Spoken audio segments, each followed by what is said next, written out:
What are we doing here? And where are we gonna go? It's like we just woke up one morning, and then it's welcome to the show. Don't ask any questions, just go with the flow. Make as much money as you can, and try your best not to get broke. Copy everything you see on the TV, from the hairstyles to the clothes, and don't think too often, just do exactly as you're told. And if you ever get confused, then just turn towards the alcohol. You'll still hear your thoughts, then just turn up the radio as you learn to live a lifestyle of drugs, sex, and rock and roll. But in all honesty, I just need to know, is there more to the cycle than growing and getting old? Living and dying just to leave behind a happy home and a whole lot of property that somebody else is going to own. I just really need to know before the casket's closed, 'cause I'm not willing to gamble with my soul, nor am I ready to take any chances. These are just simple life questions, and I'm just searching for some answers. Like, what are we doing here? And what is our purpose? How did we get here, and who made us so perfect? And what happens once we go, or is this world all really worth it? Questions we don't answer because apparently we don't really have to. There's no purpose to this life and our existence is merely natural. Then in that case, please let me ask you, did you create yourself, or was it somebody else who had fashioned you? 'Cause you're a being that's impeccable, faultless and unparalleled. You're a product of supreme intelligence, and I'm merely being rational.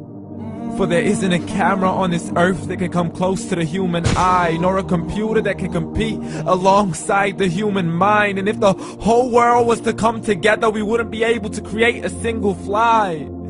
So many signs, yet we still deny. As science tries to justify that all this could come from none, when it's a simple sum. 0 plus 0 plus 0 cannot possibly ever give you 1. So from where did all this order come? For everything has its origins, a maker, a creator of its own. I mean, the only reason you're watching this video is because somebody had to press upload. So we can believe in the Big Bang, but I'd rather believe in He who caused it to explode. Allah, the creator of everything, along with every single soul.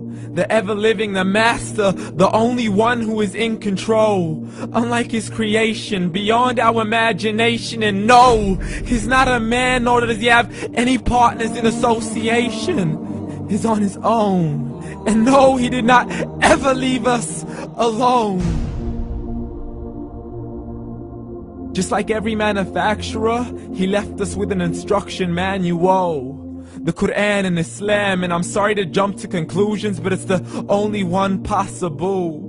The only definition of God is the one and only supreme being. It's logical, a book with 0 contradictions, with miracles that are both scientific and historical, all revealed over 1400 years ago. Like the detailed description of the human embryo. The descriptions of the human embryo in the Quran cannot be based on scientific knowledge in the 7th century. To the mountains as pegs holding firm the earth below, and the 2 seas that don't mix in a complete separate flow. To the planets in orbit, alternating night and day as they stay in flow. The expansion of the universe and the creation of everything from H2O.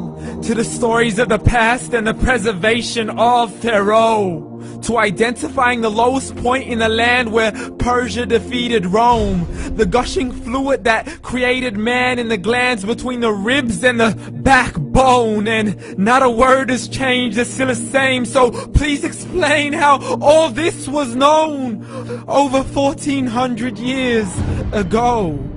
To a man who couldn't read or write, as he would recite whatever the angels spoke. And if you still don't believe, please try to come up with something that's even close. But you can't, so we took God as a mockery and his messengers as a joke. Muhammad could not read or write.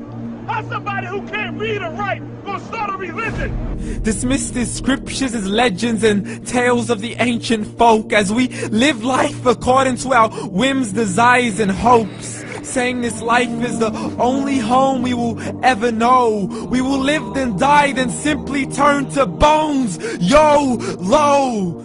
Correction, after the grass dies, the rain arrives and it regrows, and Allah promises to do the same thing to your very soul and bring you back from your very fingertips to your toes, as the all-seeing supreme being watches us so close, and we are surely being tested in our wealth, our health, and our self, and everything that we've been blessed with. So believe, for we will surely be resurrected and be brought back to our Lord and account for every single deed, as He hands us our books and orders us to read. From the bad to the good and everything in between. You yourself are sufficient for your own accountability, so don't be mad at me. You are the one who thought He wouldn't come back to me. I gave you a whole life long to search after me, but you were busy in all that which was temporary. So read, and glad tidings to all those who believed. And if you disbelieve, read. And don't let that day be the first day you find out what your life really means. Read.